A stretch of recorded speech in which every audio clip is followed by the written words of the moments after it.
Peace, peace. Shalom, shalom. Shalom.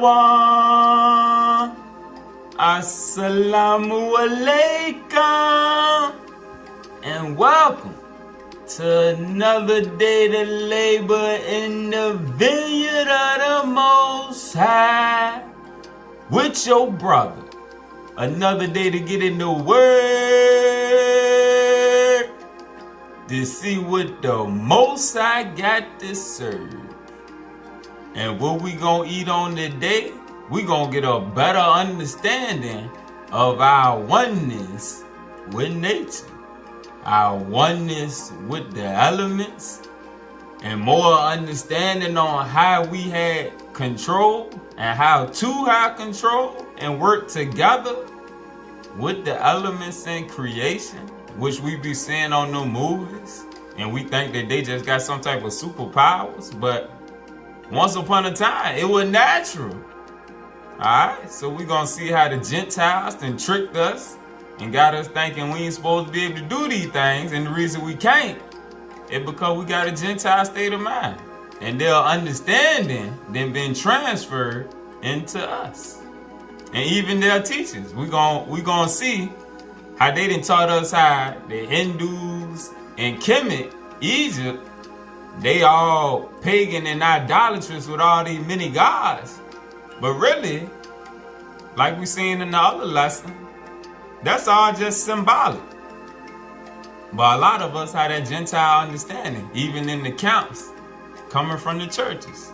So we gonna dispel a little more of the myths and lies and get some more understanding. Alright? Let's see.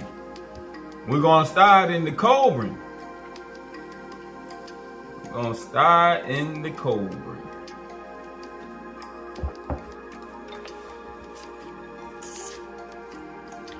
Page 530. Chapter 5 of the Book of Britain, verse 16. The Druids believed in the one supreme being, but also held that there was a body of lesser beings. They believed in a multitude of nature spirits, which manifested to mortals. The nature spirits manifested themselves to mortals.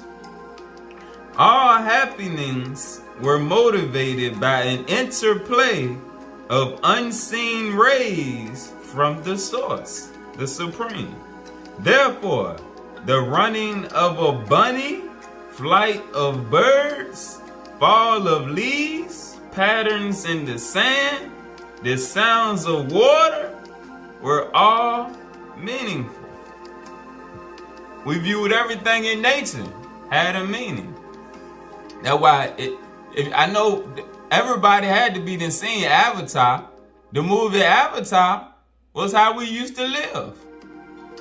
And then what happened? When the Gentiles came, they destroyed it all. They killed the trees. They ain't care nothing about the insects, the animals, the connection with nature. They burnt it down. Same thing they doing to this day. Burning down all the forests, the jungles, anything they can where they can put something to make them some money. They ain't care nothing about none of that. Alright? But there are those Gentiles that descended from us. Alright? And those are the ones that are in tune with nature. But the majority, no, they trying to make their money. Alright? But in the movie Avatar, that's exactly how we used to be. Just like on Tarzan. He was one with all the animals around them. On Avatar, they was one with the animals, the trees, the leaves, the insects, everything they had a oneness with through the spirit. And that's what we headed back to now. That's why we can't be eating our friends, the animals. They put here to help us. And they got their own mission, their own lives. Alright, let's go back to page 457. Chapter 7 of the Forest Mission. Verse 1. From the spirit above a spirit force descended, penetrating into the sphere of matter, immortality. And this is called nature. Again, from the spiritual realm above, a spiritual force descended, penetrating into the sphere of matter, the temporal world, immortality. And this is called nature. Using the laws of cause and effect, necessity, and the conservation of life, nature cherished and nurtured the descending life forces, and with earthly molds modeled it to spiritual patterns. Life comes from the Supreme Spirit and reaches the sphere of matter and mortality through the sphere above. And nature works with clay, the molds, the creations. Man is the receptacle of life in both parts of his twofold being. All right? The twofold being, the two natures, the two temples. The temple of the spirit and the temple of the flesh. Man is the receptacle of life in both parts of his twofold being, though he should learn to concentrate it in his higher self. The life force becomes strong in the spiritual man, but is weak in the worldly man, the carnal man, just as it is strong in the eagle and weak in the grub. There are forces in nature beyond the knowledge of man, but whatever they are, man must harmonize himself with them. But whatever they are, those forces in nature that are beyond man's knowledge, man must harmonize himself with them. It is unwise to contend with the unknown, or to challenge its powers incapable of assessment. To live harmoniously, man must revere all forms of life and treat his fellow men with consideration and courtesy. Oneness is the order. Let's go back to page 251, the Book of Manuscripts, chapter 17, starting at verse 7.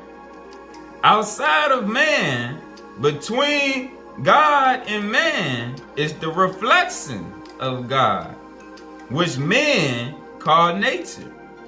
It can be disturbed by man and distorted, even as the reflections in a pool of clear water are disturbed by the drop of a pebble. Nature accords exactly with the greater needs of men. Nature accords exactly with the greater needs of men, with their desires and beliefs, and with what they have deserved. With what they have deserved, Mother Nature is going to give us what we deserve. It is also a modifying force operating upon the conditions of their testing, the conditions of our probation.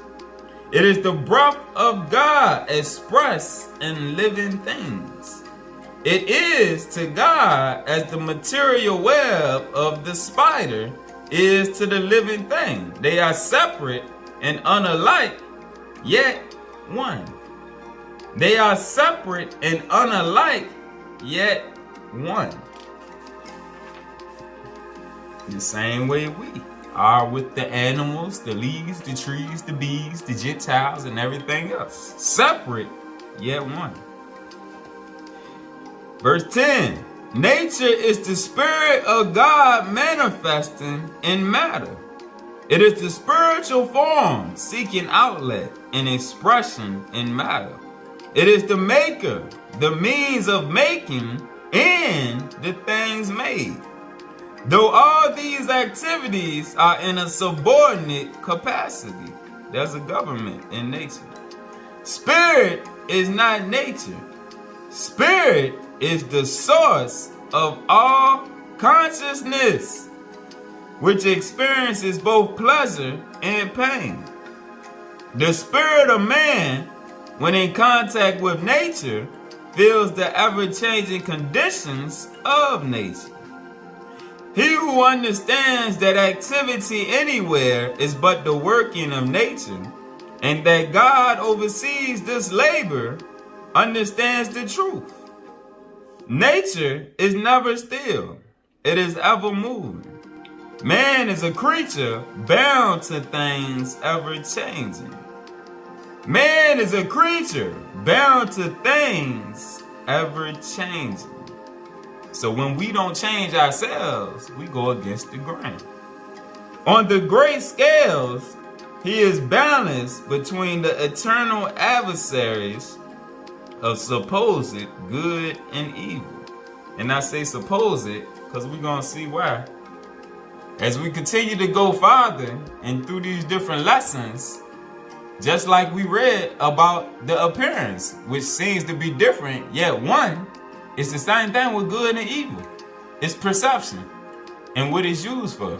All right? Because one person can do something that we may think is evil, such as the Gentiles have taught us if somebody poor and they steal food, that they're a crook and it's evil. But is it really evil? Or is it they was just hungry? And due to other people violating the laws of nature, they done made you think that this person is evil for what they do it. When really, they were trying to just provide nourishment for their temple to get through another day. So good and evil is subjective. All right? Like we read. Good and evil stems out of one source. The Lord your God said, I created good and evil, light and darkness. Yet, they are all a part of his oneness. All right? Some of us think it's evil for the people out here that be hunting down the animals so that folks can feed the lust of their flesh. But in the eyes of somebody else, oh no, that's a good man right there, out there slaughtering them animals so I can eat. Alright, so good and evil is subjective. Somebody killed somebody in self-defense. One person said they was evil. They say you could have just knocked them down, knocked them unconscious with whatever you used to do what you did. But to another person, no, that was a righteous act right there. They deserved it. Even the Bible says an eye for an eye. But yet they teach us God is all love. He wouldn't hurt a fly. No. Creator said, eye for an eye. It's violence all throughout the scriptures. No matter what type of scriptures you read. What religion they come from. Alright? There's a balance within creation. Alright? Nature. Nature destroy a whole city. Some people say it was the will of Allah. Others say, nah, that's evil. The devil did that. There's plenty of examples of good and evil. Alright? Let's keep reading. Doctrine and Covenants 93. Starting at verse 33. For man is spirit. The elements are eternal. And spirit and element, inseparably connected, receive a fullness of joy. Spirit and element, man in the elements, man in nature, inseparably connected, receive a fullness of joy. And when separated, man cannot receive a fullness of joy. And that's the state that we're coming out of right now, that separation. We're going back to oneness, and it's uplifting our spirits. It's bringing more peace within, and it's making our spirit man happier, which is making our lives happier. All right? But only the spiritual ones can receive that peace and that understanding right there. The elements are the tabernacle of God. The elements are the tabernacle of God. Yea, man is the tabernacle of God, even the temples. And whatsoever temple is defiled, God should destroy that temple. That's judgment right there. We bring this judgment upon ourselves. You want to keep eating animals and science projects, destroying your temple because you hard-headed and you serve the lust of your flesh and you don't believe that it's going to catch up to you sooner or later? Or you just say, no, everybody going to die one day. Alright, so when these diseases come, diabetes, cancer, everything else come from what we put in the temple, the Gentiles going to teach y'all, no, it's hereditary, because the Gentiles just want to make money off you. They don't care. They want to make money off you. Alright, so they tell you, yeah, you can eat all the science projects and meat you want. Just do it in moderation.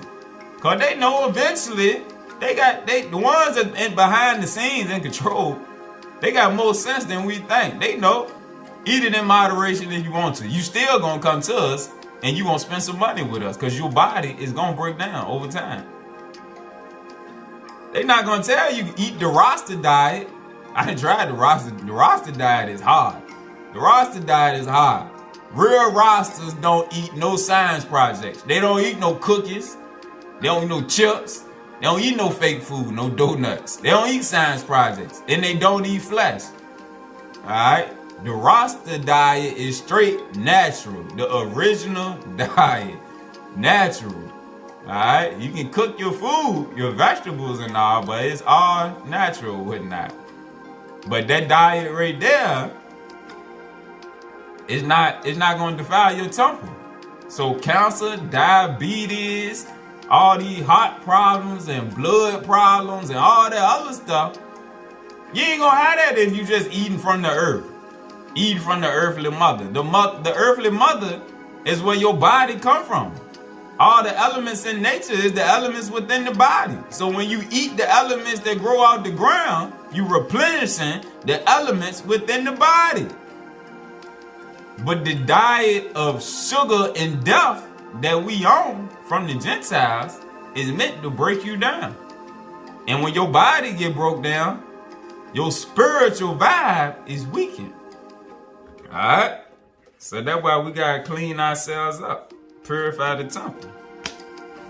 Smoking, do the same. I know a lot of us can't let go of the reefer. Alright? Hey, I like the ganja, Rasta. I was all in. But as the Spirit showed me, smoking it is going to defile your temple over time. It's going to start to break down portions of your temple. All right? You want to enjoy the herb? Eat it, man. Eat the herb. It's a better, longer lasting buzz. You can still get your downloads. You just got to learn how much to eat and how to operate doing it differently versus smoking, getting the instant buzz. Alright? You can still get your buzz on. Eat the herb and get the healing benefits from the herb and still get your buzz. The herbs is for the healing of the nation. But we just got to use them properly. Next, let's go to the Third Testament. The Third Testament. Chapter 25, page 236. The power of the children of light over nature. Alright, we just read how the elements is the tabernacle of the Creator, just like man.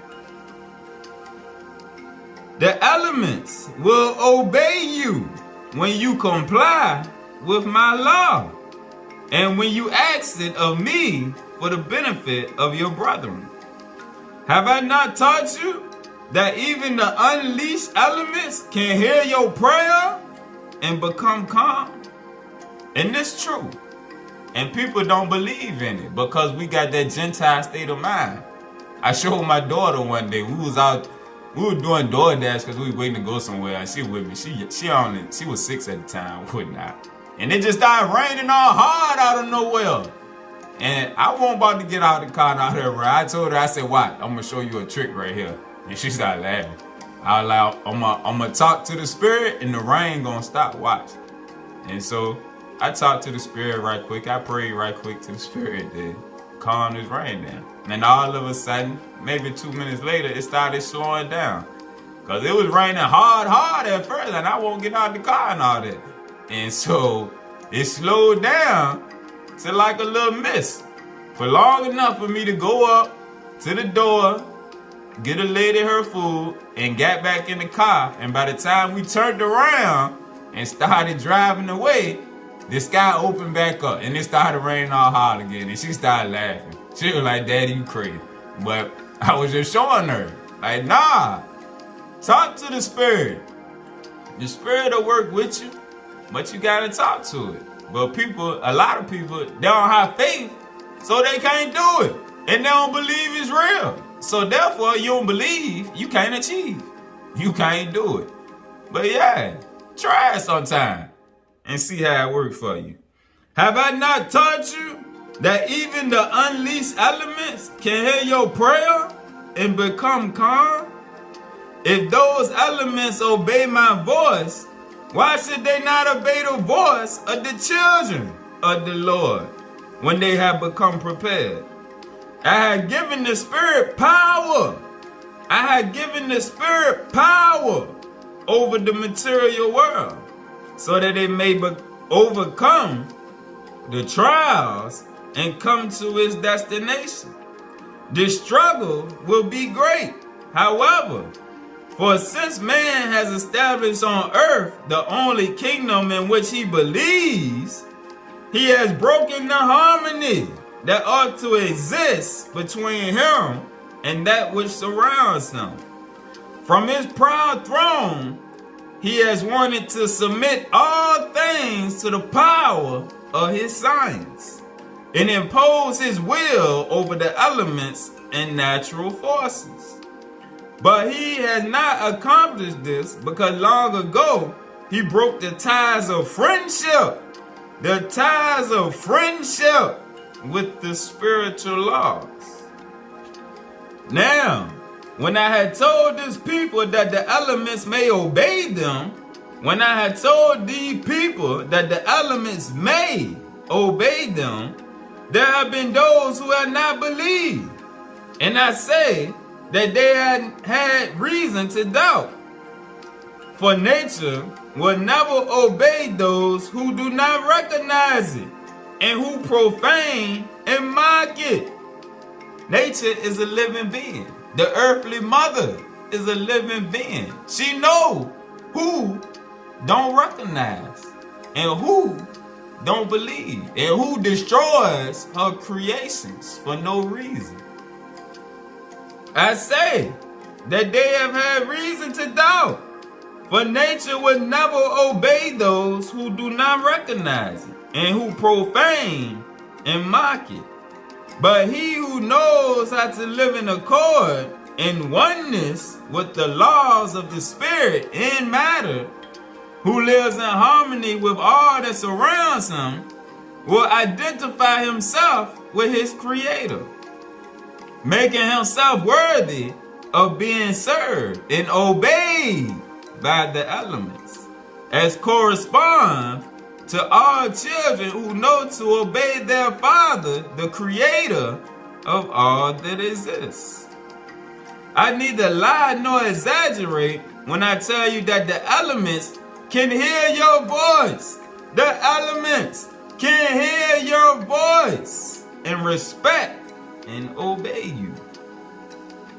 When I be in the shower, I be talking to the water spirit. When I go outside and it raining, sometimes I just hold my hands open, absorb a little bit of the water spirit, might talk to it. When I be walking past different looking leaves and things that look strange and got different shapes on it, sometimes I just rub them. I just rub them, see what they feel like. Might say something to them. People don't believe in talking to the trees and the leaves and the elements. I talk to the birds sometimes. I try to make their noises. Sometimes, I try to mock their noises sometimes, see how they respond. I like to play with things in nature sometimes. It's like a little kid. That's why Christ said, come to me as a little child. When you get old and you think in your mind that you old and you above all this childish play, nah, you can't interact with the elements. Sometimes you got, same way people talk to dogs. What you think? You can talk to a dog, but you can't talk to a bird? Or anything else you see in nature? Nah, it's the same concept. It's just dogs is always around you, so you're used to that. The history of Israel was written as a testimony to my truth. And in it, you can find that time and again, the people of God were recognized and respected by the forces and elements of nature. Why should you not be the same? Why should you not be the same? Except that we don't believe. And a lot of us are too cool to even try. People too cool to try to talk to the trees, in the water, in the fire, in the food. Alright? The elements. It's elements within the body. If you need healing, close your eyes and meditate on the spot of your body that hurt or you need healing. And ask your spirit, the temple, to send workers to that spot. You need extra assistance and healing right there. And focus your mind on that right there. Oh, we gotta learn to control the elements from within too. Not just the external elements, but the internal elements. It all work together, hand in hand. Alright? But you gotta have that childlike imagination to be able to access some of this right here. That's why your brother said, come to me as a child. Don't come to me as no grown person that think you too good for this, that, and the third, and your mind not open. A child mind is open to all possibilities. They gonna test and try everything. 20. By any chance, do you believe that my power or my love for humanity has varied with the passage of time? No, you multitudes that hear this word, the light of my spirit bathes you. My power and my love are eternal and unchanging. Alright? And when you heard my power and my love, the thing that some of us get stuck on with the carnality is because the word the Father is just like the word God. And it put a lot of us in a carnal state when we heard. Alright? But that's why we did them lessons showing that your creator is the supreme consciousness, the supreme being. That's why in certain writings, they call it the supreme being. A lot of the African ones, Oludumare is the supreme being. All right. The word the Father is similar to the word God, where it put a barrier in a lot of our minds to where we can't grasp the concept. All right. And when you don't have that understanding, when you think of your creator, like we say, you think of your father, God, as a man and not as something beyond that, you limit your abilities because that's all that you can grow to is what you think your creator is. Whereas you view your creator as unlimited consciousness that can transform into this, that, and the third and can hold all powers over everything that you can see with your eyes, then you can ascend to that yourself. But when you limit yourself to looking at the Father as a man that got manly attributes, then that's all that you can ascend to in your consciousness. Because that's what you didn't limit yourself to due to the teachings. And really, them teachings come from that church. That's that church doctrine that a lot of the Hebrews use, really. A lot of them camps ain't too much follow. I told you it's black Christianity, really. But we still got to go past that to open our mind and expand our consciousness, to go even farther. That's why I kind of use the keys of Enoch a whole lot to expand our consciousness, all right? Because we got to hear it to get a better understanding. and to get away from just the basic teachings and always just God is love, God is love. No, it's so much more than that right there or whatnot. Your creator, when you in oneness with his law, yeah, it's called love. When you go against the law, retribution, justice come your way because you went against the law. The spiritual law, the law of the spirit. That's when you get into divine law, divine love, divine hatred. No, it's not this carnal hatred, this carnal love. No. You either gonna follow the law, and if you don't follow the law of the spirit, some gonna come back your way to try to adjust you back to the law.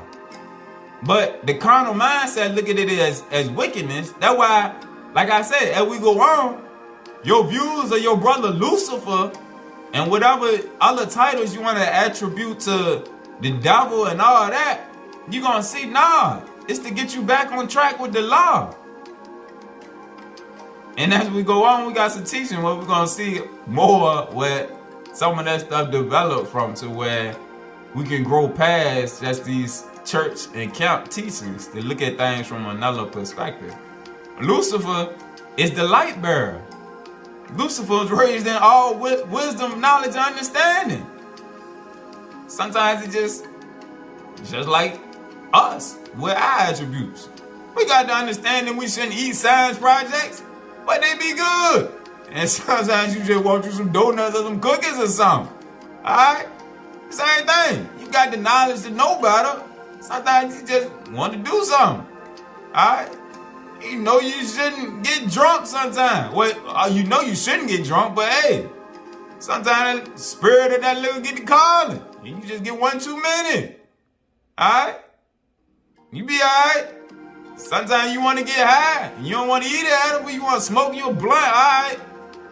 But what come with that, your body is going to respond. Especially if you ain't did it in a long time. You're going to feel them effects quick. Coughing up all that phlegm and everything else. Alright? So your views on Lucifer and the devil is going to start to change as you grow spiritually. Alright? Certain things happen to put you back in oneness with the law. Alright? But we got to get rid of that church view on, oh, that's the devil. Oh, that's evil. Nah. All that's subjective. Alright? And to get you back on track with the law. Alright? You smack somebody, you get smacked later on. You know not to smack nobody else. Alright? Things happen. You get spiritually slapped. Oh, that's something different right there. The spiritual slap hurt the physical and the spirit be down. Well, somebody just punch you, yeah, your body gonna feel it. But hey, when you get that spiritual punch from these entities, oh man, that's something different. Man in nature. But you must take care, O children of the earth. For if you continue to make use of my divine lessons to provoke the elements, if you apply the limited knowledge that you have toward evil, you will receive when you least expect it. If you apply the limited knowledge that you have towards evil, you will receive when you least expect it. The painful and just response. That's divine retribution right there. So-called divine hatred right there. But it's divine. You get what you deserve. You reap what you sow. Alright? And that's why with our temples, our body, you eat trash all the time, yeah, you're going to get all type of problems to where the Gentiles is going to try to sell you medication because you refuse to take care of your temple. That's divine retribution. You provoke the wind, the fire, the earth, the water, and all forces. You are well aware of what your harvest will be if you do not correct your activities in time. If you do not correct your activities in time. There's a time limit on sinning and grinning. Try it and see how long you can get away with it. And be able to stop the elements unleashed because of your foolishness. I warn you that you are reaching the limit that my justice permits of your free will. You are greatly provoking nature. And since you are like children who feel themselves superior, this word comes as a warning of the danger in which you find yourselves. All these storms going on the earth right now. The sun heating up, everything going on. That's because of us, our actions. Dumping oil in the ocean, spraying stuff in the air. Alright? You digging all through the land, cutting down trees, destroying ecosystems. Ah, that's divine retribution. Divine retribution happens on a personal level within our bodies, and it happens on a level out bigger than that in nature. But it's all oneness. It's all one ecosystem. Just like on Avatar. Just like on the movie Avatar. Alright? You connected with nature, but when you defile yourselves, you in turn end up defiling nature. Alright? It all works together, hand in hand. Everything in creation. I told you that the leaf of the tree did not move without my will. And now I say to you that none of the elements obey any other will but mine. And when you are in oneness with your creator, the elements obey you too. I also say to you that nature can be to men what they wish it to be. A mother endowed with blessings, with caresses and nourishment, or an arid desert where hunger and thirst reign. It can be either a teacher of wise and infinite revelations about life, goodness, love, and eternity, or an unyielding judge in the face of profanation, disobedience, and the errors of men. 26.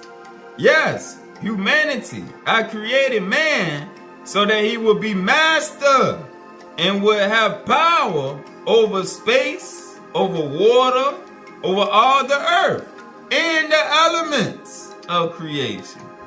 But behold, I emphasize the term master because men, believing they rule the earth with their science, are truly slaves.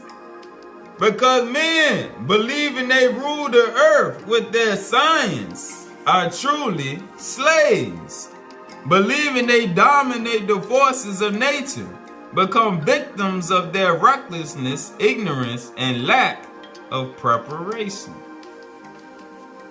My doctrine does not come to prohibit the use.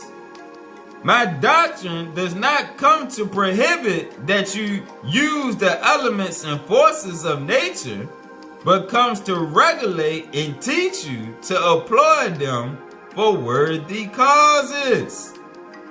The elements of nature in your hands can change, from friends and brothers to judges who punish you severely. The elements of nature in your hands can change from friends and brothers to judges who punish you severely. Look at the sun heating up. And Negroes think that this is just, the destruction of the Gentiles. No. A lot of these niggas is going to be destroyed too. And that's the thing. I sit back and I see whereas camps and a lot of Hebrew teachers be so focused on this the destruction of the Gentile. Nah, the Most High said this is just the end of the Gentile reign. It's the destruction of the wicked. This is not the destruction of just the Gentile. This is the end of the Gentile reign. That's what that is. That's what it got to do with the Gentiles. It's not just the Gentile tribulation. Nah. It's not like us. We had our own special tribulation because we the OGs. We the original people. Yeah, the original seed had their own separate punishment that they had to go through. Nah, Gentiles don't get all that. Nah, they just get their kingdom uprooted, and them along with them wicked Negroes It's going to all get destroyed. So when people sit back like, oh, this is the destruction of our enemies, yeah, it is. But it's not just the Gentiles. No, it's these niggas too. They gonna feel the wrath of the elements of nature too.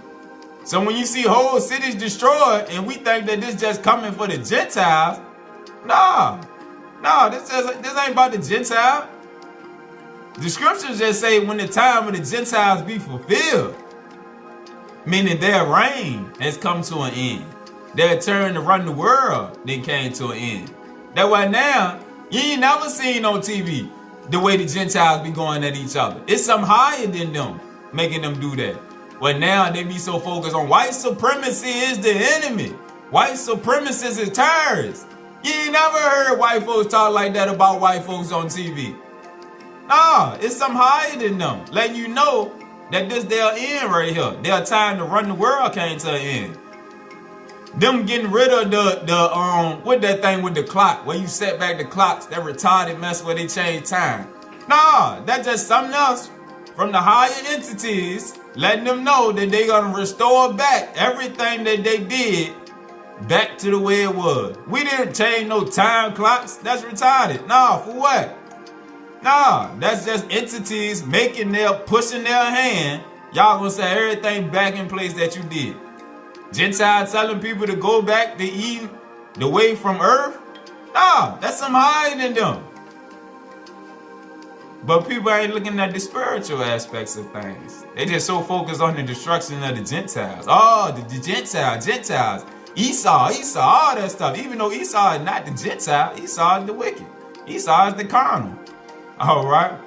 But either way, nah, that's the destruction of the wicked that's going on right now. It's bigger than the Gentiles. It's just the end of their rule on earth. It is time that men harvest the fruit of experience in order to not further provoke the force of the elements. For with all their science, they would not be able to contain them. 35. To those who think that I punish men by unleashing the elements of nature upon them, I say that they commit a grave error in thinking this. To those who think that I punish men by unleashing the elements of nature upon them, I say that they commit a grave error in thinking this way. For nature evolves, because nature is a living being. Nature evolves and is transformed, and in its changes or transition, upheavals occur that produce suffering to you when you do not comply with the law, though you attribute it to divine punishment. Truly, within it is my justice. Yet, if you, privileged beings containing a spark of the divine that illuminates your spirit, lived in harmony with the nature that surrounds you, your spirits will maintain you elevated above its changes, above the force of the elements, and you will not suffer. What is nature if not a large creature? What is nature if not a large creature? What is the ecosystem if not a large creature? Yes, disciples, a creature who also evolves, purifies, storms. The earth has a way of cleaning herself. All right? The earthly mother know how to purify herself. The same way at this time, we are being made to be spiritually purified. Don't you think the earthly mother is also purifying her spirit? That's what all these storms and everything is about.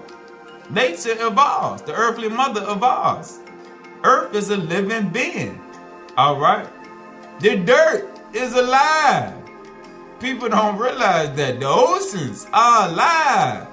There's a spirit in dirt. It's a spirit in water. We're going to see these spirits in a few minutes. Or we're not. Because these spirits, which we knew as forces once upon a time, eventually got turned into gods. And that's when you see all these Hindu gods and all these Kemetic gods and all that. Nah, a lot of them gods is just symbolic of the forces of nature. So when you read in the scriptures, the Gentiles will have you think, oh, look, and the same way these camps do, same way the churches do. Oh, look, they got this God and that God and that God and that God. Nah, if you keep studying, you'll know that so-called God is just symbolic of this force. The air, the water, the atmosphere. Alright, they symbolic. We're going to see in a second. What is nature? It's not a large creature. Yes, disciples, a creature who also evolves, purifies, develops, and perfects itself for the purpose of sheltering the man of tomorrow in its bosom. How many times have you resented its natural transitions for reaching that perfection and attribute it to the punishments of your Creator? Not realizing that together with nature and creation, you purify, evolve, and walk towards perfection. And my peace will be with you. Peace within the spirit that a lot of us don't have because we out of touch with reality or nature. All right. And like right now, I reposted a video from sister, I think her page called Talking With My Generation, where she was talking about the Schumann resonance and how the frequency of the earth is changing right now. And if you don't align yourself with that change of frequency, like what we just read, the earth purifying herself right now. And as we elevate into our higher self, the earth is elevating also back to her higher vibration, her higher frequency, her higher resonance. And if you not in alignment with it, you in trouble. Because you still going against the grain, going against the oneness of nature, following the ways of the Gentiles. Oh, let's go to my man Infudishi. Spiritual warriors are healers. Spiritual warriors. That's what we all called to be. Spiritual soldiers. The army of Jaja. The army of Rastafari.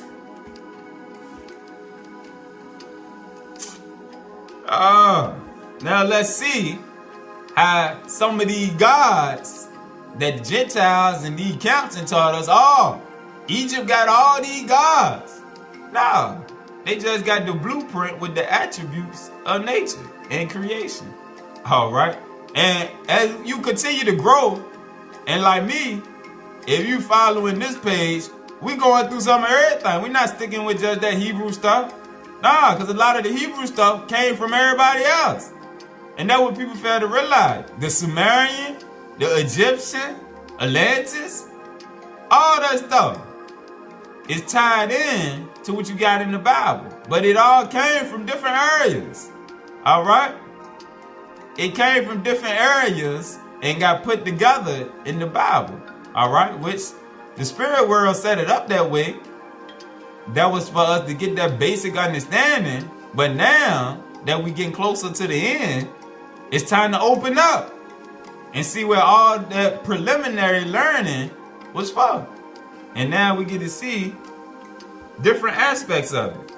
That's why those who can't come outside of the Hebrew teachings and outside of the Christian and the world of Ish and the Gentiles, they limited. They can't grow as much because they cut themselves off by what they accept. Alright? Now let's look at Amen. At the end of everybody's prayer, they say Amen. Amen. One of those supposed gods of Egypt. And as you're going to see, all of them are represented looking just like us. Because at one time, we ain't see no Gentile. We ain't see no white folks. We didn't see none of that. All we seen was folks that look like us. So when we started turning the forces into pictures, we turned them into ourselves. All right? And that's just the same thing that the Gentiles did as they came up. So it ain't their fault that they didn't change Buddha to look like them, and they didn't change Krishna's image, and they didn't change the image of Jesus and all that. No, the spirit world allowed them to do that, for them to be elevated and for them to believe in it. Alright? Because at one time, the whole world looked like us. So when you go back and look at a lot of these different gods and these different religions, like I'm about to show some of the Hindu ones, the original Hindu ones, and you'll see they look similar to these ones right here, because that's how all us looked at one time. Amen. The hidden one, the almighty force, the nature which we have been taught to call gods, the nature of air and wind. All right, so Amen is the hidden one behind creation, the almighty force, the nature of air and wind, perhaps originally a nature of the breath of life. Amen was self-produced at the beginning of time, self-existent, almighty, and eternal force, who created all the Netaru and gave form to all things. Amen is the unknowable, unconditioned self. Amen is the unseen and unseeable creative force that is spirit in all thoughts. Alright? And this how it is with the Babylonian gods, which is the Mesopotamian gods. They got so-called multiple gods because they all represent different attributes. Alright? And that's where the camps and the Gentiles and cut us off and tricked us to where we can't grow no farther or whatnot. Alright? Because we don't understand that it's symbolic. Next, let's go to Geb. Another one set up as a brother. And down below, where you see the bird, the foot, and the man kneeling down, if you ever read, say like the pyramid text or the Book of the Dead, these is the hieroglyphs that you're going to see wrote all through it. Alright? Because we use all of them. The bird represents one thing, the Bennu bird. Then the foot and the kneeling, they all represent something different. Alright? So Geb was the earth nature. He represented the earth. The earth nature, or the nab of earth, is the source of terrestrial authority. Geb is a member of the Ennead of Anu. Alright, and these are the primordial gods or forces of creation, the Ennead. And they all had a double, alright? One was male and one was female. Alright, because that duality was since the beginning. It was always a duality. So when you see supposedly a god such as Geb, you're going to see a counterpart, which is going to be a female aspect, whereas him being the masculine aspect. Alright? Like see right here. Shu and Tefnut are his parents. His mate and sister energy is Nut. Alright? So the opposite of Geb would be Nut. Geb is the masculine, and his sister energy is Nut, which we're going to read about her in a second. Alright? Geb is often depicted lying on his side, under Nut, the sky mother. Alright? So Geb is the earth, Nut is the sky. Geb is often depicted lying on his side, under Nut, the sky mother, raised on one arm with one knee bent. Shu, his father, is shown standing in front of Geb with his arms stretched upward, supporting Nut. Shu represents the atmosphere. Alright, so you see how it's been pieced together and how we've been tricked? Alright, because we got that Gentile state of mind. Shu is the father of Geb. Geb is the earth. Alright, Shu is the atmosphere. Alright, and if you read the Bible, Genesis 1, when it giving you the order of creation, all they did was take the things that the Sumerians, alright, the Kemet, Hindus, is a combination. They just took the names from the gods and they just told you the elements of the action. The action of the elements, rather, what happened or what not. When they say in the beginning, God created this. and then this happened, and then that happened. Whereas right here, they giving you a different breakdown. Shu represents the atmosphere, separating heaven, which is Nut, and earth.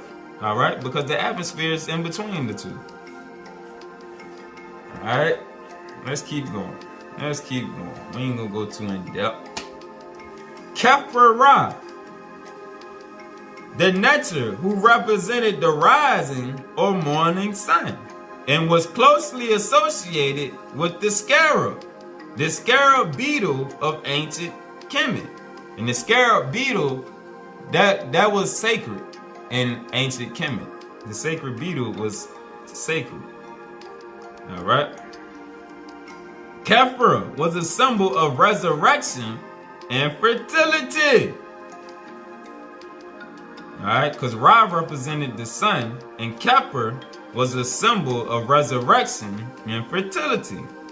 Khepra was among the original creation, Netaru, and like the rising sun with which he is identified, which is Ra, he was said to be self-created, born of his own substance. According to one myth, he copulated with his own shadow, and from his semen came Shu, the air, and Tefnut, which is the moisture. And from the union of Shu and Tefnut, from the union of air and moisture, the atmosphere, came Geb, the earth, and Nut, the sky. All right. And it's showing how together they in turn bore the great Neteru, Asa, Aset, Set, Haru, and Nebnet. These 9 deities form the group worship in a cosmological system known as the Aeneid, or the company of Neteru. Alright.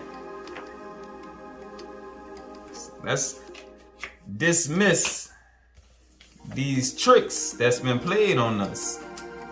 Let's go to Nut, who we just read about. And you see, Nut is a sister, a feminine deity.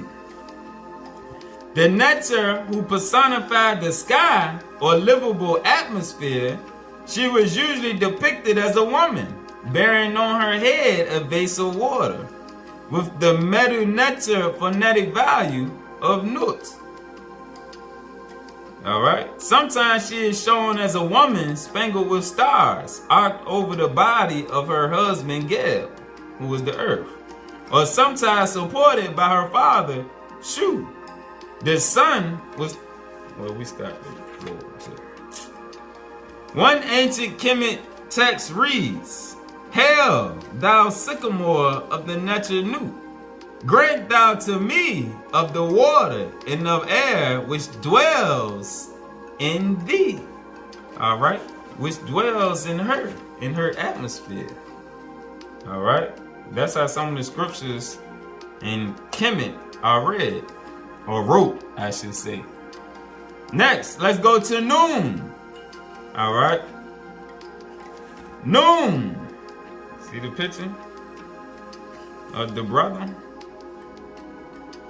And what you'll find is, if you study ancient Mesopotamia, the Sumerian and Babylonian civilization, they have a lot of deities that have the same the same similar attributes as the Kemetic ones. Alright, and what you start to see over time, what happened was, the same thing Negroes do now, we were doing way back then. So when the Jews came in Judea, alright, and when the Bible and all that was put together, the same way now, we got people telling us don't read the other books and don't look at that religion and all that. That's the same thing they did back then. Don't look at Babylon. Don't look at Sumeria. Don't look at Kemet. Don't look at the Hindus. Don't look at the ones in the Americas. All them pagans. That's the same game that's being played now. All right, and what we doing, we exposing the game. All right. They turned their perspective only towards them, the ones that they was being taught by. So that, because if they would have went and looked at the teachings of Egypt or Kemet, or the teachings of Sumeria or Babylon, they would have seen the same thing that they found with what they was getting taught. All right. And it would have opened them up more. And they would have realized that what they was being taught was only one part of the teachings. All right, and that's what we on this page is growing together to realize. All right, it's only one aspect of the teachings. That's why churches and camps teach you don't look otherwise, and other civilizations was evil. Nah, in Babylon and Sumer, they weren't no more evil than they was in Judea. Alright? Kemet weren't no more evil than they was in the other lands. Galilee, wherever you want to go and claim. The land of Israel. Alright? The same thing that happened in them other places is the same thing that happened there. Why do you think Jerusalem was destroyed? The same way Kemet was destroyed. The same way Babylon was destroyed. The same way Sumeria was destroyed. The same way all of the ancient Americas was destroyed. Atlantis, Central America, and Lemuria. It's the same game. Alright, different time periods. Lemuria, Atlantis, Central America, Mesopotamia, Kemet, Jerusalem. They was all destroyed. They all did the same thing. New nature personifying the primeval waters. Personifying the primeval waters out of which emerged the creator nature. New is double blackness, that which allowed the nature to come into being before creation in Ma'at.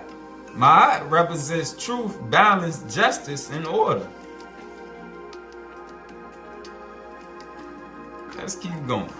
Let's keep going. Let's go to Shu. Let's go to that brother Shu.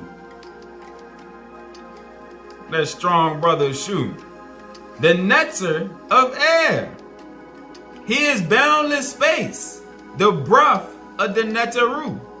Shu is a very old nature, along with his twin sister, Tefnut. They were the first couple of the Aeneid. Alright, and you see, the sister and brother pantheon. Alright, where you had a masculine, you also had a feminine. Alright, and they were twins. Alright, they were the first couple of the Aeneid. A group of Netaru worship at Anu. Shu means he who holds up. Shu means he who holds up. Alright, and what you see right here, they were a group of Netaru worship at Anu. Alright, Anu was the name of one of the temples in the areas in ancient Kemet. But Anu was also the head of the Anunnaki. Alright, so Sumeria and Kemet was also tied together. Alright, and what we're starting to see, there's a oneness in all of these things too. Ancient Mesopotamia, Kemet, Jerusalem, the Americas, the Indus Valley with the Hindus and the Buddhists. There's a oneness within all these things. It's like the game of telephone. You start with one thing, and as it go from this area to this area, it started to change a little bit more. The names might change, but the game remain the same. Alright, so, and then you know, people might add on this part or that part, but from one to the next, to the next, to the next, it's all pretty much the same. Minor differences. We're going to go into Mesopotamia too. We're going to go into Babylon. We're going to go into Sumeria. We're going to go into their teachers too. We're going to see more about Nimrod. Nimrod, who was my duke. Alright? The reason that the Bible say he was a mighty man on the earth and they didn't just don't talk much about him. But they make you think he was evil. Because that's how different civilizations do. To keep you where you at. Nah. Them people was evil over there. They were doing this, that, and the third. Even though our people are doing pretty much the same thing they did. Alright? It was Shu who separated the sky, which is Nut. It was Shu who separated the sky from the earth. Nut from Geb at Ra's request, so that light and space were created, as well as heaven above and earth below. Now let's look at Sister Tufnut. Tufnut. See the hieroglyph under her name? Sister Tufnut, the twin sister and complement of Shu. Her father, the Neter Ra-Atum. She is the nectar of water or moisture in the form of dew and rain. She is the intense humidity and heat of a Kemetic summer. Tufnut is the fluid from which all life comes. She is the mother of Geb and Nut.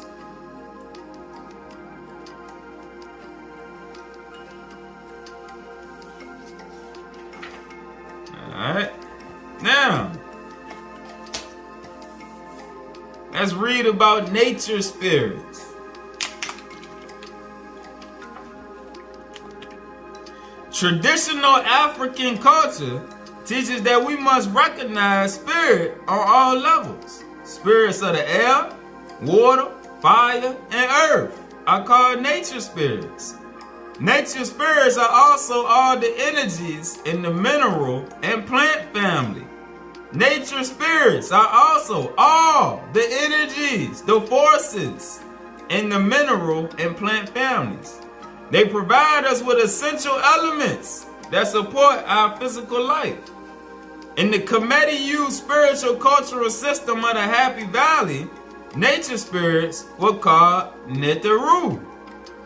The Neter Shu represented air or boundless space, the breath of the Neter. The Neter Tufnut represented moisture, fluidity, and is the complement of Shu. Alright? You see how it flows together, the oneness? Other Neteru of nature were Geb, which represented mass or the earth, and its complement Nut, which represented the atmosphere or the visible sky. At a higher level, Nut represented the force field of energy, which emanates from every mass, like the human aurora that surrounds each human being. These Neteru are natural laws of creation. These gods of Egypt are natural laws of creation. The Neter, the supreme being, directs these laws so that they maintain Mayat, so that they maintain justice, order, truth, and balance in the universe. These nature spirits, or Neteru, provide guidance so that we can align ourselves with spirit. Through their continuous examples and natural laws, it provides us with opportunities to bring ourselves into alignment with Mayat. When we are in alignment with the divine spirits, we can recognize and accept the lessons in life which will lead us to a fuller, richer, and more holistic experience by fulfilling our divine purpose. Alright? That's what the nature spirits do. They get us back in alignment with the spirit. Next, let's keep going. Let's go to our brothers on the other side of the water. The Hindus, the Nagas. Which, alright, we read in the previous lesson. The original Hindus was the Nagas that came from Lemuria. The book of Hindu imagery, the gods and their symbols. Page 63. From natural phenomena to human God. All over the world, religion started in the form of an animistic natural religion. All natural phenomena, which exercise a great but unexplained influence, acquired their own personality, which could be invoked. Again, all natural forces which exercise the great but unexplained influence acquired their own personality, which could be invoked. and appealed to. Though this was not a human personality, it was a spiritual personality. The people of the Indus Valley probably also viewed natural phenomena as divine entities. These entities did not yet have any human form. The wind, sun, mountains, trees, water, earth, fire, and sky were still worshipped in their original form, particularly with sacrificial fires. This slowly changed with the arrival of the Indo-Aryans. Alright? This slowly changed with the arrival of the Indo-Aryans. Alright? Not the original Hindus, the Gentile Hindus. Gradually, the divine natural phenomena assumed animal and later human forms. The effigies of these divine creatures or natural forces tended to be made in the spirit of the people who sought an identifiable form for the object of their devotion. In the later Vedas, they became very human creatures with human characteristics and desires. Alright, so they took the natural forces and turned them into something that they could recognize. Alright, they just gave them human attributes. And that's the same thing in the camps and the churches they did with the Creator. In which now we going back to the beginning. We working backwards. We getting away from all the images. Alright, now let's look at this one right here. Surya. Look at Surya. You see the light manifesting from around the head? The same way you see the light on the head of Haru? The light around the head of Buddha, the light around the head of Jesus. Surya, the sun god, is also mentioned as the creator of the universe. And his children, Yama and Yami, were supposedly the first human beings. Alright? So Yama and Yami would be like Adam and Eve. The sun god, the god of light. Alright. Let's check out another one. Indra. Indra with his sword. Indra, the god of the natural elements, was the king of all the gods, to whom most of the Vedic hymns are dedicated. When the earth dried up, he was offered the intoxicating Sama plant. While he was under the influence of this plant, when he got this plant, he went to work. Indra fought against the demon drought, the demons that brought the drought, and expelled him with his weapons, the thunder and the lightning, which are also elements. It started to rain, another element, and Indra saved the earth and its inhabitants through the use of his elements. Next, let's go to this sister, Durga. Durga, look at this sister right here. Look at that wide nose and them full lips, and tell me this don't look like one of our own.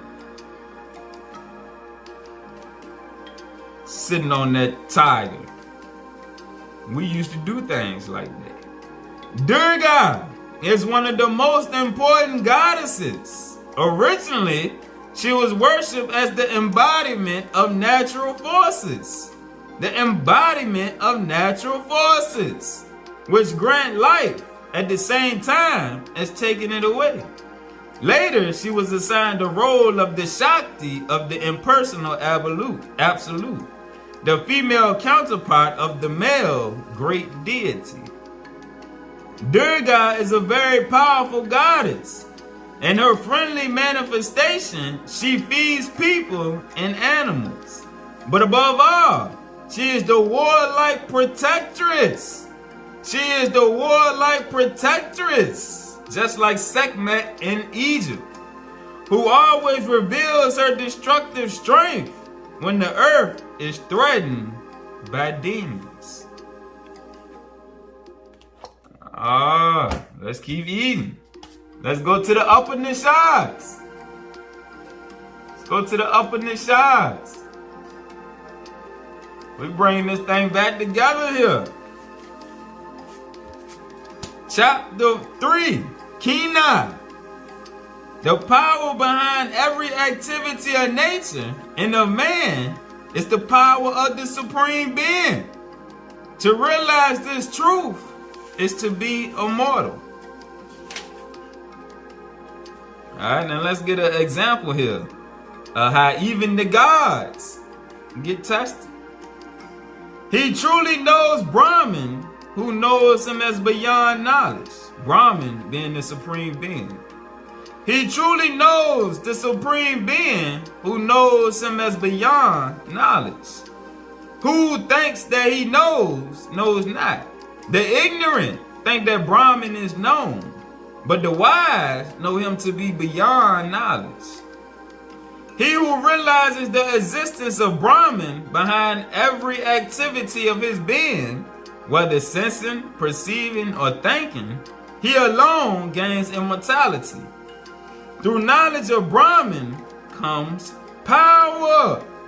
Through knowledge of the Supreme Being comes power. Through knowledge of Brahman comes victory over death. Blessed is the man who while he yet lives realizes Brahman. The man who realizes him not suffers his greatest loss. When they depart this life, the wise who have realized Brahman as the self in all beings become immortal. Now let's get a story here. Once the gods won a victory over the demons, like we just read about with Indra and Durga. Once the gods won a victory over the demons, and though they had done so only through the power of Brahman, they were exceedingly vain.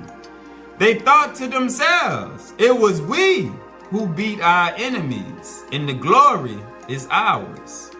See how this story plays out through the teachings of the Bible, the Hebrew teachings too? They thought to themselves, it was we who beat our enemies, and the glory is ours.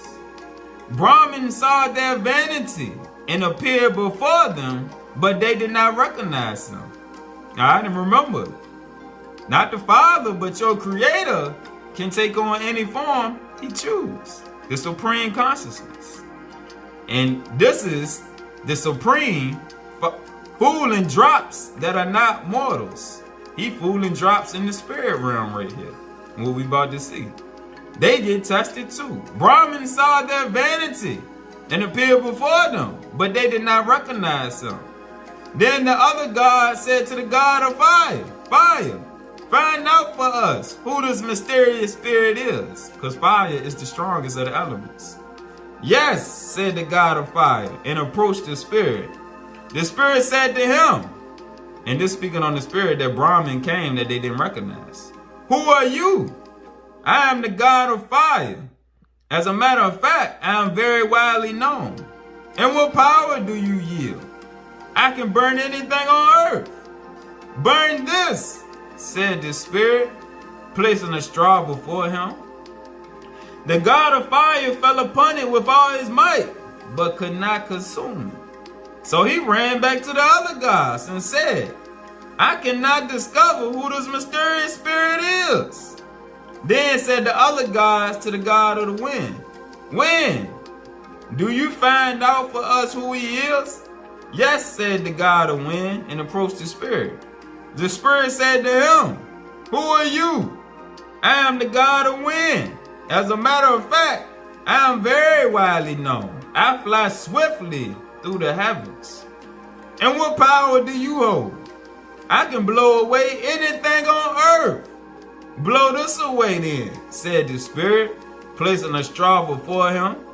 The god of wind fell upon it with all his might, but was unable to move it. So he ran back to the other gods and said, I cannot discover who this mysterious spirit is. Then said the other gods to Indra, greatest of them all, O respected one, find out for us, we pray you, who he is. Yes, said Indra, and drew near to the spirit. But the spirit vanished, and in his place stood Uma, God the mother, well adorned and of exceeding beauty. Beholding her, Indra asked, "Who is the spirit that appeared to us?" "That," answered Uma, "was Brahman. Through him it was, not of yourselves, that you attained your victory and your glory. Thus did Indra, and the god of fire, and the god of wind come to recognize Brahman.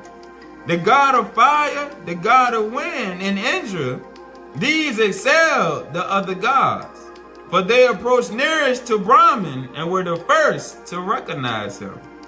But of all gods, Indra is supreme, for he approached nearest of the three to Brahman and was the first of the three to recognize him. This is the truth of Brahman in relation to nature.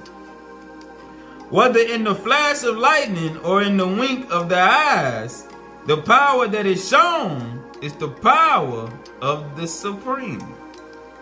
This is the truth of Brahman in relation to man. In the motions of the mind, the power that is shown is the power of Brahman. For this reason should a man meditate upon Brahman by day and by night.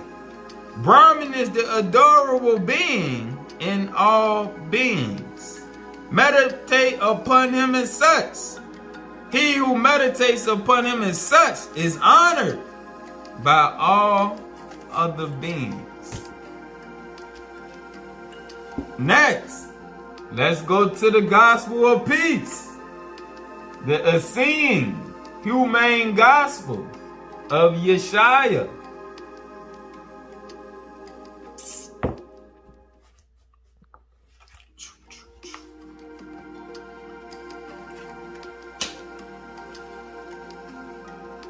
Book 4, section called the Essene Communions. And Yeshaya led the sons of light to an ancient tree by the side of the river. And there he knelt at the place where the roots, gnarled and hoary with age, spread over the river edge. And the sons of light knelt also, and they did touch with reverence the trunk of the ancient tree. For it was taught to them that the trees are the brothers of the sons of men. For it was taught to the sons of light that the trees are the brothers of the sons of men. For their mother is the same, the earthly mother, whose blood runs in the sap of the tree and in the body of the Son of Man. And their father is the same, the heavenly Father, whose laws are written in the branches of the tree, and whose laws are engraved in the forehead of the Son of Man. And Yeshaya reached out his hand to the tree and said, "Behold, the tree of life which stands in the middle of the eternal sea. Look not only with the eyes of the body, but see with the eyes of the spirit, the tree of life at a source of running streams, at a living spring, in a land of drought. See the eternal garden of wonders, and at its center the tree of life. Mystery of mysteries, growing everlasting branches for eternal planting, to sink their roots into the stream of life from an eternal source. See with the eyes of the spirit the messengers of day and the messengers of night, which protect the fruits with flames of eternal light, burning every way. See, O sons of light, the branches of the tree of life reaching toward the kingdom of the heavenly Father. And see the roots of the tree of life descending into the bosom of the earthly mother.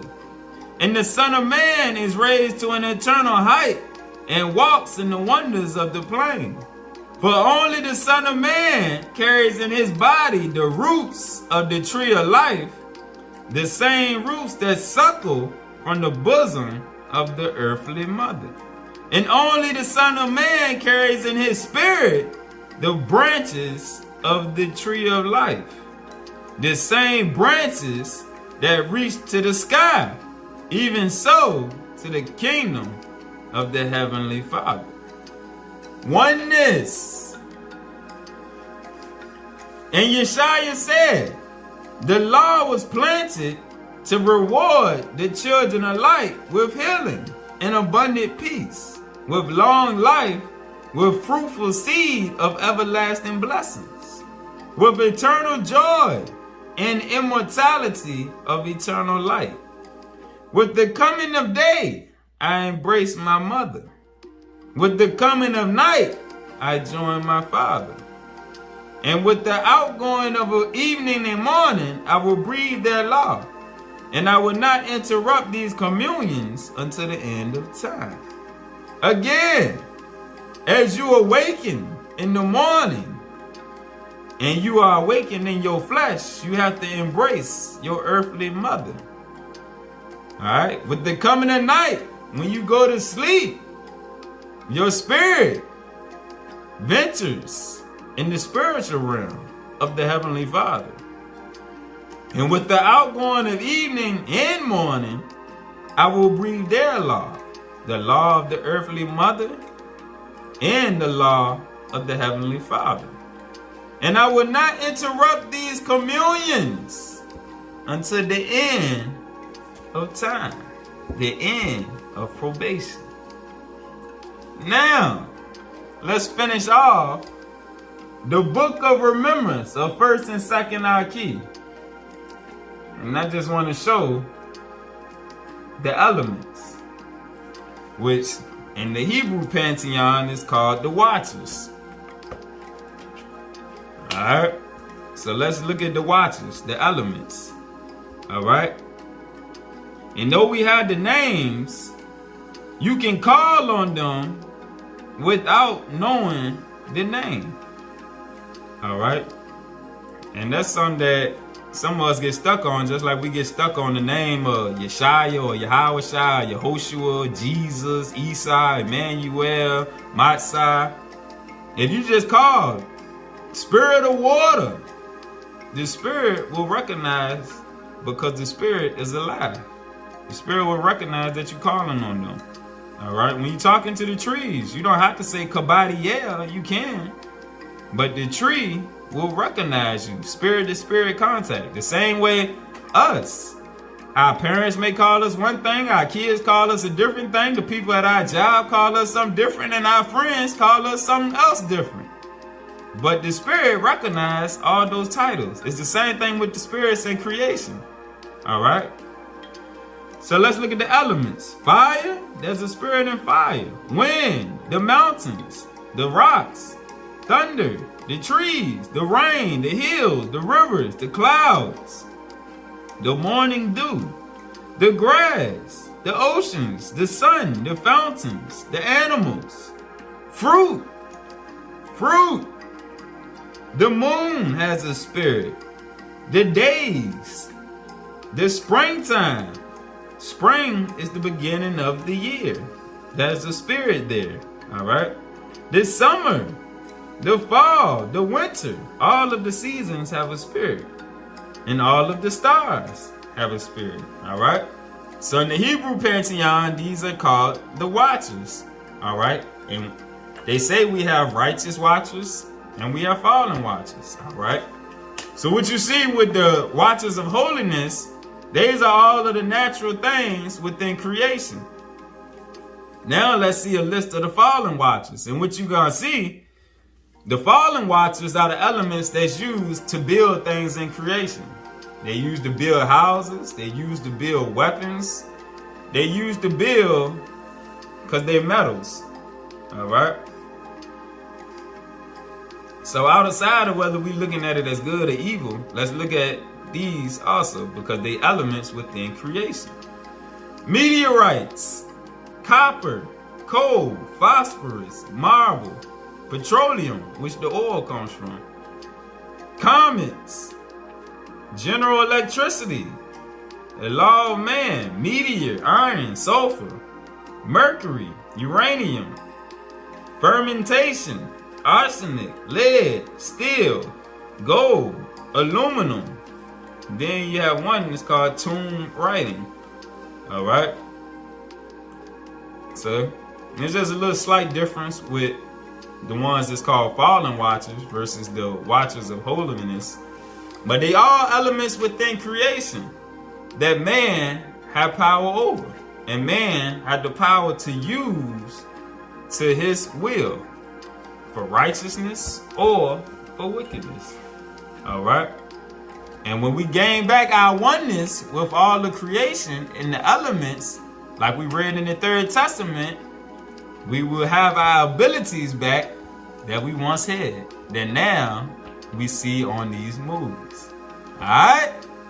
So now, what we gained was an understanding of how all of the religious pantheons started with us knowing ourselves and our oneness with creation. And over time, the forces and the elements were given human attributes, just like the Father. Alright? And now that the spell, the God spell, all of the religions, alright, that spell is being broken. So now we're able to go back into the oneness from which we came, which will give us back our healing, our peace, and all of the abilities that we once enjoyed, that we must use for righteousness if we are to regain them. Alright? Peace!